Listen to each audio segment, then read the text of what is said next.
Dans cette première vidéo de révision de 5e, donc sur deux chapitres, un chapitre qui porte tout d'abord sur les planètes et notamment sur le premier chapitre qu'on avait vu, donc sur la vie sur Mars. Alors, sur ce premier chapitre, on va faire un petit bilan sur le système solaire. Alors le système solaire, il est composé de 8 planètes différentes: Mercure, Vénus, la Terre, Mars, Jupiter, Saturne, Uranus et pour finir Neptune. Alors ces planètes, elles sont divisées en deux grandes familles. Les planètes telluriques, ce sont les 4 premières, ce sont celles qui sont composées de roches, qui sont le plus près du Soleil. Et les planètes gazeuses, qui elles sont les plus éloignées du Soleil, et elles sont composées de gaz.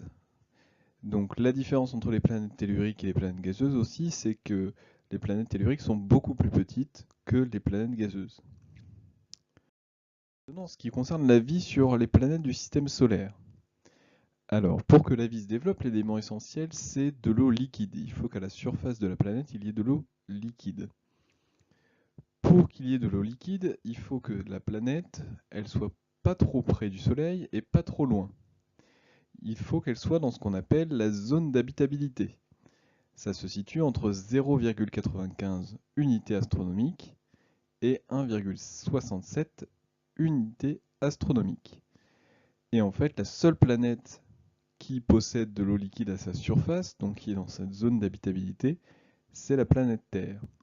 Les autres planètes, comme Vénus par exemple, il n'y a que de la vapeur d'eau à sa surface, elle est trop près du Soleil.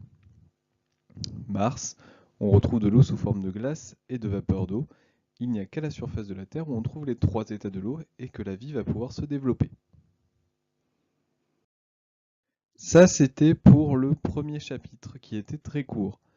Deuxième chapitre, c'était sur la nutrition chez les animaux.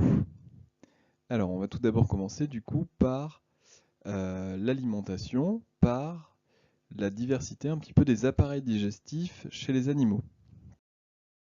Alors, chez les animaux, il y a deux grands régimes alimentaires. Il y a les animaux qui sont dits zoophages, ceux qui mangent de la matière organique d'origine animale, et il y a les phytophages, qui eux mangent que de la matière organique d'origine végétale.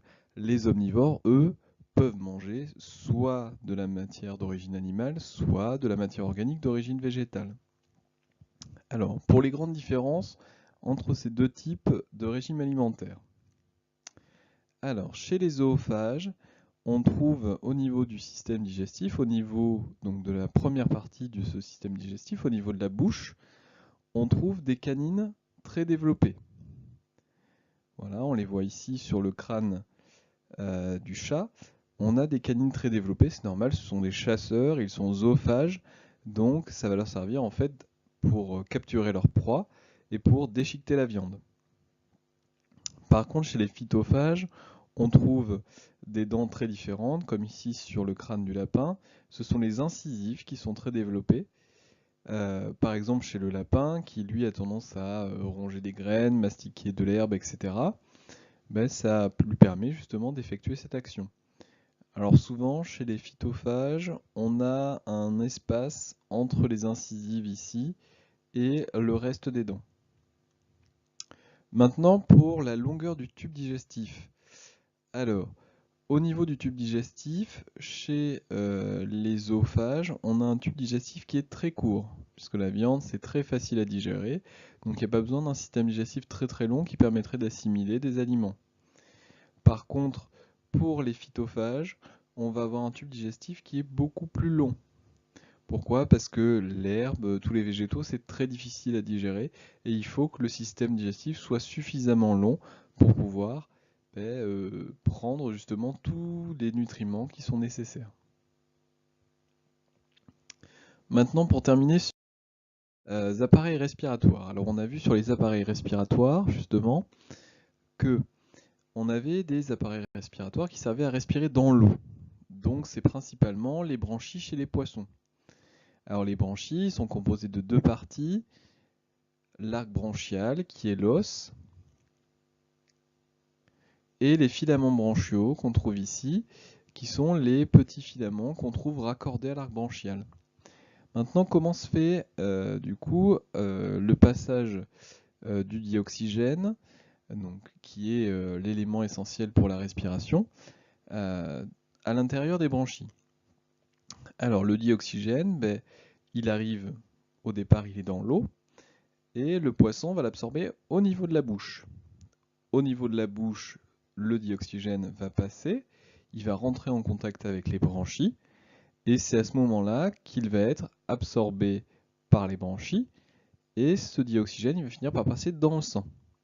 Mais en même temps, le fonctionnement des organes du poisson, ça rejette du dioxyde de carbone. Et le dioxyde de carbone, lui, il va faire le chemin un petit peu opposé. En fait, il va ressortir au niveau des filaments branchiaux, il va aller dans l'eau et ressortir au niveau de l'opercule du poisson. Donc ça, c'est pour le système respiratoire, on va dire, qui sert à respirer dans l'eau. Pour le reste, donc on a aussi des systèmes respiratoires qui servent à respirer dans l'air. On a principalement les poumons, par exemple comme chez les êtres humains. Donc les poumons, qui sont composés donc de la trachée, qui est le long tube qui va donc de la bouche jusqu'au poumon. Cette trachée va se diviser en deux parties, qu'on appelle les bronches. Puis ces bronches, elles vont de nouveau se diviser en bronchioles. Et les bronchioles vont ensuite déboucher sur des petits sacs qu'on appelle les alvéoles pulmonaires. Donc, pareil pour le trajet du dioxygène. Le dioxygène, lui, il passe par la trachée, par les bronches, et il va arriver au niveau des bronchioles. Il va aller jusqu'aux alvéoles pulmonaires, et le dioxygène, au niveau des alvéoles pulmonaires, va passer dans le sang. Pareil que chez le poisson, le fonctionnement des organes chez les êtres humains, ça produit du dioxyde de carbone. Il va falloir que ce dioxyde de carbone il soit éliminé. Donc il va faire le chemin inverse. Au départ, il va être dans le sang. Dans le sang, il va passer au niveau des alvéoles pulmonaires.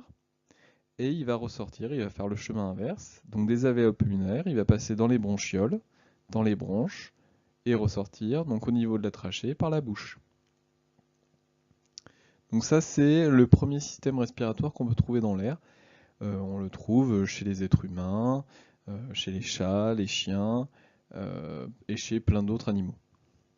Maintenant, on a aussi un appareil respiratoire différent, par exemple chez les insectes. Les insectes, ils possèdent ce qu'on appelle des trachées. Alors, ces trachées, elles sont reliées à l'extérieur par des petits trous qu'on appelle les stigmates. Donc c'est le trou qui va permettre de faire passer l'air à l'intérieur de ces trachées. Alors, chez l'asticot, par exemple, qu'on avait vu, c'était les deux petits points que souvent vous prenez pour les yeux des asticots. En fait, pas du tout, ce sont les stigmates. Donc les stigmates, ils sont reliés aux trachées. Les trachées vont ensuite se diviser en trachéoles, et ces trachéoles vont aller jusqu'aux organes. Pareil, on fait le trajet du dioxygène. Donc le dioxygène au départ est dans l'air. Il va passer donc au niveau des stigmates, passer dans les trachées, passer dans les trachéoles et arriver jusqu'aux organes. Même chose, le fonctionnement des organes chez l'asticot produit du dioxyde de carbone qui va devoir être éliminé.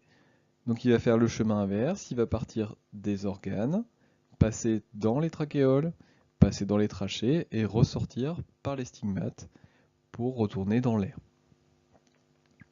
Voilà pour cette première vidéo de révision, donc sur les chapitres 1 et 2. Je vous souhaite bien du courage pour vos révisions et à bientôt pour une prochaine vidéo.